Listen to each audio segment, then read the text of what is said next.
आज हम आपको जो सच दिखाने जा रहे हैं उसे देखकर अगर आपका खून नहीं खौला तो मान लीजिएगा कि इस देश में लोकतंत्र और संवेदना जैसी चीजें सिर्फ किताबों में बची हैं। छत्तीसगढ़ भारत का वो राज्य जिसे धान का कटोरा कहा जाता है, जिसे खनिजों का गढ़ कहा जाता है, लेकिन क्या आपको पता है कि इसी छत्तीसगढ़ में आज भी 1200 से ज्यादा ऐसे गांव हैं जहां आज तक आजादी का सूरज नहीं पहुंचा, जहां आज तक एक अदद पक्की सड़क नहीं पहुंची। जब आप और हम शहरों में बैठकर 5G की स्पीड नाप रहे होते हैं, तब छत्तीसगढ़ के 400 गांव मानसून के आते ही दुनिया से कट जाते हैं, टापू बन जाते हैं, मानो उन्हें काला पानी की सजा दे दी गई।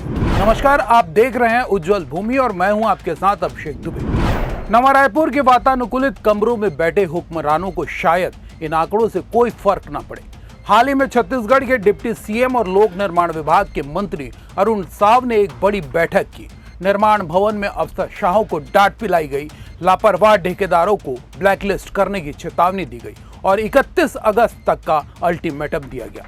सरकार का यह एक्शन मीडिया की सुर्खियां तो बन गया, लेकिन उज्जवल भूमि आज व्यवस्था के उस चेहरे से नकाब हटाएगा जिसे छुपाने की कोशिश हर सरकार करती आई है। हम सरकार से, विपक्ष से और इस पूरे सिस्टम से सीधा सवाल पूछते हैं। जब बस्तर के घने जंगलों में, सरगुजा के ऊंचे पहाड़ों पर कारपोरेट कंपनियों की भारी भरकम कानफोड़ू मशीनें धरती का सीना चीरने के लिए, कोयला और लोहा निकालने के लिए रातों रात पहुंच सकती है, जब जंगलों के बीच से अरबों रुपए के खनिज को ढोने के लिए चौड़ी चौड़ी सड़कें बन सकती हैं, तो उसी रास्ते पर बसे बेबस आदिवासियों और ग्रामीणों के लिए एक अदद एम्बुलेंस पहुंचने लायक सड़क क्यों नहीं बन सकती?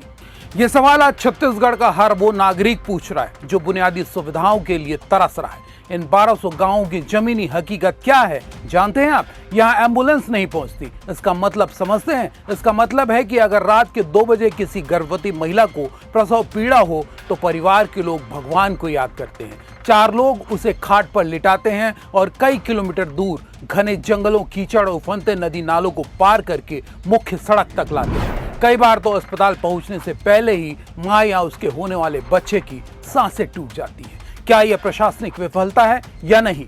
यह इस सिस्टम द्वारा की जाने वाली संस्थागत हत्या है। जैसे ही आसमान में बादल घिरते हैं, इन गांवों के लोगों के दिलों में दहशत बैठ जाती है। मानसून आते ही 400 गांव पूरी तरह टापू बन जाते हैं। नदियों पर पुल नहीं, जो रपटे बने हैं वो इतने नीचे हैं कि पहली ही बारिश में 3 से 4 फीट पानी के नीचे डूब जाते हैं। महीनों तक ये ग्रामीण अपने ही घरों में कैद रहने के लिए मजबूर हो जाते हैं। बच्चे स्कूल नहीं जा पाते, राशन की दुकानें बंद हो जाती हैं और अगर कोई बीमार पड़ जाए तो मौत का इंतजार करने के अलावा उनके पास कोई रास्ता नहीं बचता। सोचिए, जिस राज्य का बजट लाखों करोड़ का हो, जिस राज्य की धरती सोना उगलती हो, वहां के नागरिक हर साल 3 महीने के लिए पूरी दुनिया से कट जाएं। क्या यह शर्मनाक नहीं है? पक्की सड़कें न होना सिर्फ यातायात की समस्या नहीं है, यह स्वास्थ्य, शिक्षा और सम्मान से जीने के अधिकार का सीधा हनन है। अब आते हैं सरकार के उस फैसले पर जिसके तहत ठेकेदारों को ब्लैकलिस्ट करने की बात कही जा रही है। डिप्टी सीएम का यह कदम वास्तव में स्वागत योग्य है, लेकिन उज्जवल भूमि आपसे कुछ कड़े सवाल पूछना चाहता है। ये जो ठेकेदार टेंडर लेते हैं और सालों साल काम लटका कर रखते हैं, क्या इनकी ये हिम्मत बिना प्रशासनिक शक के हो सकती है? पीडब्ल्यूडी के जो इंजीनियर और अधिकारी इन इलाकों की जिम्मेदारी संभालते हैं, वे अपनी फाइलों पर दस्तखत करते वक्त इन ग्रामीणों का दर्द क्यों भूल जाते हैं? ठेकेदारों को ब्लैकलिस्ट करना तो सिर्फ एक बुखार की गोली देने जैसा है। असली बीमारी तो उस भ्रष्टाचार के दलदल में है जहां टेंडर जारी होने से लेकर कमीशन खोरी के चक्कर में सड़कों की गुणवत्ता और समय सीमा को मटिया मेट कर दिया जाता है। जब तक मैदानी स्तर के अधिकारियों को सैलरी नहीं रोकी जाएगी, जब तक उनकी व्यक्तिगत जवाबदेही तय नहीं होगी और उन्हें जेल नहीं भेजा जाएगा, तब तक ये ठेकेदार ऐसे ही मजे उड़ाते रहेंगे और गांव वाले कीचड़ में सड़ते रहेंगे। सरकार ने अधिकारियों को 31 अगस्त तक नए प्रस्ताव और प्राक्कलन यानी एस्टिमेट भेजने की समय सीमा दी है। योजना है कि सितंबर अक्टूबर में वर्क ऑर्डर जारी कर ठंड में काम शुरू कराया जाए।